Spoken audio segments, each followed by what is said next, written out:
We are right on the heels of the next console generation. Who will come out on top when everything is said and done? Last generation it was decidedly PlayStation, but Xbox is coming out the gate strong this gen. They've made moves to purchase ZeniMax, and Xbox Game Pass seems to be the most value for your dollar. But what does PlayStation have up their sleeve this generation? Hello again, Most Amazing Top 10 family. I'm your host Che Durena, and welcome back to Most Amazing Top 10. Today we're going to be getting our hands dirty with some console war details with our list of top 10 scary PS5 theories. As always, I would love it if you could like, comment, subscribe, and hit the little notification bell, and stick around until the end of the list because I'm going to be answering some questions from my Instagram inbox. And without taking any longer, let's get into this list. Coming in at number 10, we have backwards compatibility. One of the biggest notches that Xbox has over PlayStation is that more of its library from previous generations is available on the modern console. Now, even though the stats show that the vast majority of people never use backwards compatibility,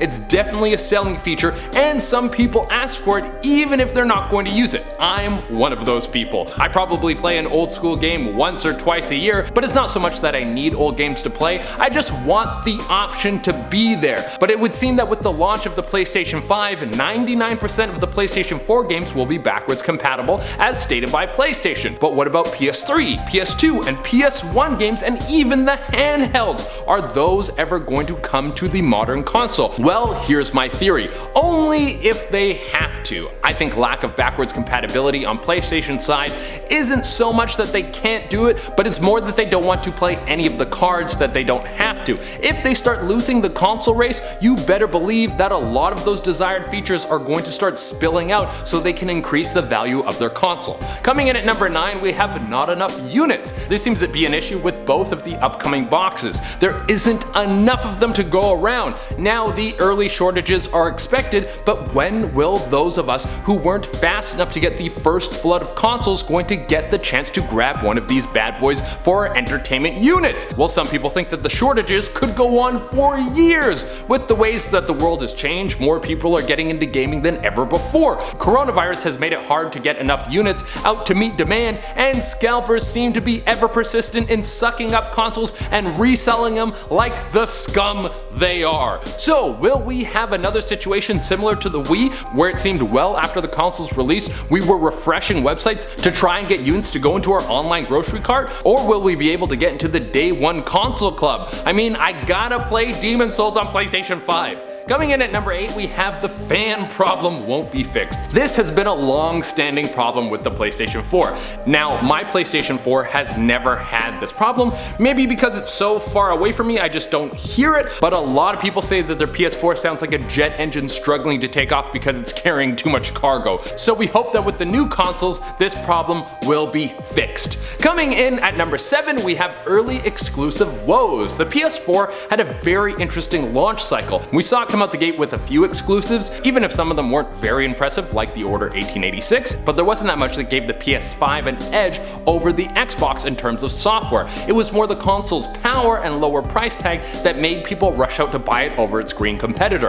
But this time around, Microsoft has a slight price edge, with the Xbox Series X being the cheapest of the 4 SKUs, and this time Microsoft has the slightly stronger console. We know that PS5 has some strong exclusives in the launch lineup, like Spider-Man Miles Morales, Ratchet & Clank, Demon's Souls, and Final Fantasy 16, but what we don't know is what else is down the pipeline, and will a slow start to exclusives mean that Microsoft can take an early lead in this console war? Coming in at number 6, we have games slowing down. Running off our last point with exclusives, we know that the next God of War game is slated for 2021, which would make it seem that Sony is planning to come out with an exclusive lineup that is a little stronger out the gate this time. We also know that the next Horizon game has also been shown to come out in 2021 as well, but with everything that has been going on in the world, this might all be slowed down. I mean, we want all of our games on time, but there's no way that working from home won't affect the way that games are developed and the speed in which they can be released. We might see every game pushed a year behind schedule. I mean, we've already seen in the movie industry, the Sony heavy hitters might not make it out until 2022. Coming in at number 5, we have Xbox Disneyfying the gaming market.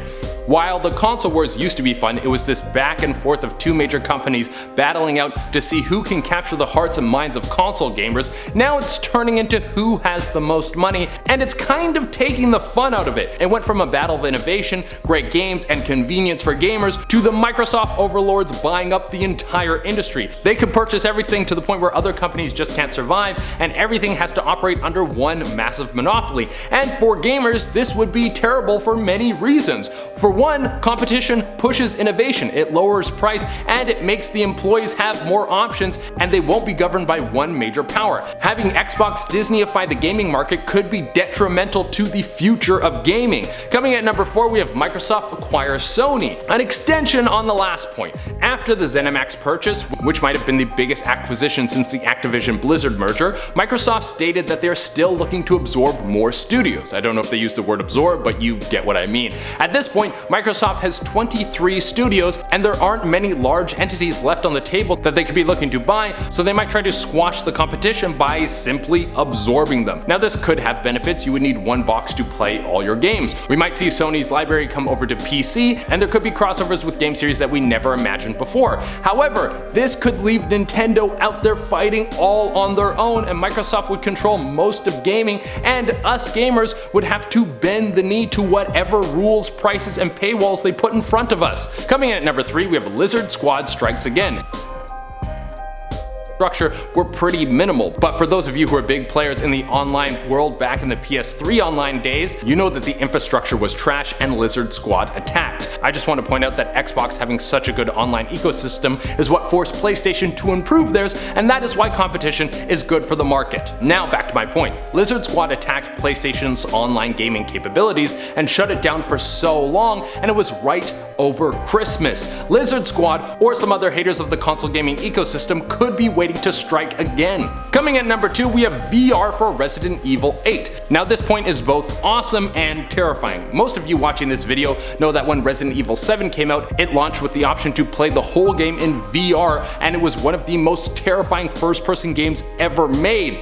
Well, at the PlayStation conference in June, the next Resident Evil game, titled Resident Evil 8 The Village, was announced, and there's some speculation that this could come to VR as well. I don't know if my heart could handle playing through that whole game in virtual reality. Now, this has not been confirmed, as there hasn't been any confirmation on the type of VR tech, if there will be any, that will be coming to the PS5, but like I said, this would be both awesome and terrifying. You could see a zombie trying to chomp down on your neck like Joey Chestnut chomps down on weenies. There's nothing pretty about it. And coming into the number 1 spot, we have the death of the consoles. This has been predicted since the age of the PS2, that consoles will be no more, that the PC master race will finally take over, and the days of buying hardware exclusively to play games will be a thing of the past. Well, that might actually be on the horizon. As the global gaming market grows, we're seeing some massive changes in the landscape, and that seems to predict the end of the consoles. First, lots of new gamers are playing on either phones, tablets, or PC.